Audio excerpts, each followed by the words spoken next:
Keynote speaker at the first session of the 82nd National FFA Convention, Mike Rowe, who introduces himself as not the host, but the guest of Dirty Jobs.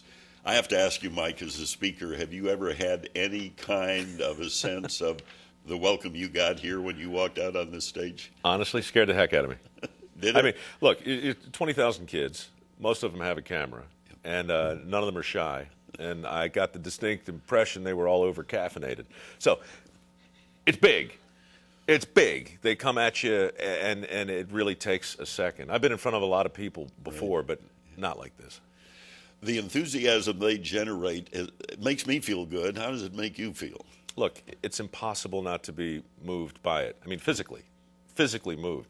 And then, once you settle in and, the stage is great for this venue because you can see you're very close. Right. And normally when you have that many people, you're in a stadium and there's this huge sense of distance and a gulf. But you can look right down and you can see their faces, and it's gratifying to see them listening and to watch them get it. You made a lot of references to people who work in agriculture. What's the basis for that? Well, I mean, the obvious connection, of course, is I like to be mindful of the room I'm in, so right. I know who I'm talking to. But also, on Dirty Jobs, farmers, I mean, we didn't set out to do a job or a show about farming. Right. But after 250 jobs, there's no denying 40% of the people we've had on are farmers. Mm-hmm. And so it's pretty clear that the original dirty jobbers, the original conservationists, the original environmentally minded people are farmers. Everything we rely on is farmed or mined. So farming and mining are big parts of the show. And you talked about color, green versus brown.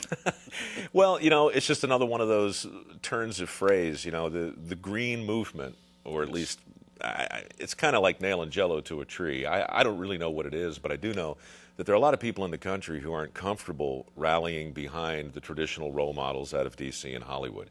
Dirty Jobs puts anonymous people front and center who are living a logical life, a sustainable life. Most of them happen to be farmers, and most of them put brown before green, the color of dirt, the color of work.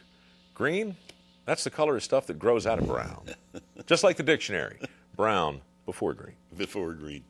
Now, you hit a hot button with a lot of the audience in your presentation when you started talking animal agriculture, humane society, and PETA.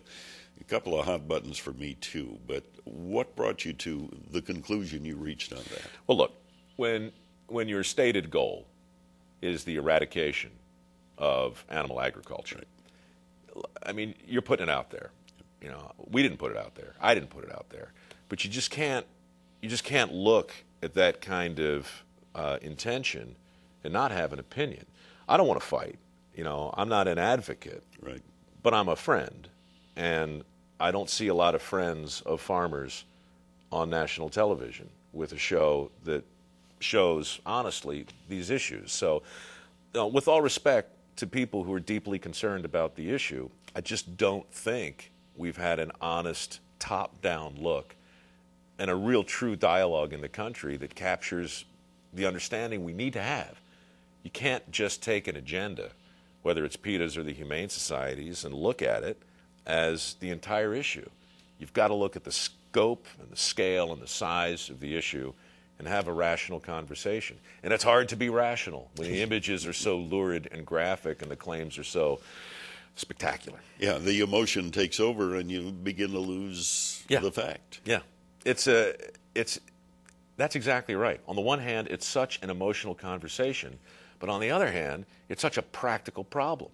We're so disconnected from our food. We don't know where it comes from. We don't want to know where it comes from. And into that gulf, into that absence of understanding, comes a lot of lurid photographs, a lot of hysterical sounding claims, yes, and a lot of very vocal, agenda-driven dogma. In the absence of everything else, that's shiny, and that's going to get a lot of attention. Finally, let's talk about Mike Rowe Works. What's that I've all heard about? Of that. Yeah, What's that all about, Fantastic Mike? program. Good.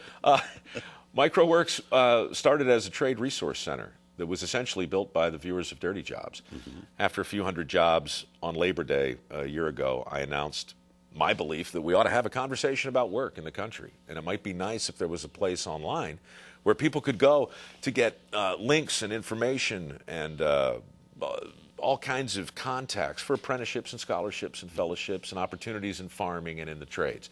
Just a modest attempt to get those resources together. Fans of the show stepped up. Some big companies have looked at it and agreed that it's a conversation worth having. So I've started some forums. Basically, the site grew. Right. The message resonated. And now, frankly, I'm not sure what the heck to do with it because it's bigger than me. But I'm thrilled to talk about it, and I'm really hopeful it can make some small difference. Any tips on some dirty jobs coming up that we are well, looking for? We got a new season that just started. Right. Last week I was hanging from a bosun's chair 450 feet on a high-rise in Pearl Harbor washing windows. I'm still not really ready to talk about it, but that was a good one. Last night I crushed toilets and recycled them at the San Francisco dump.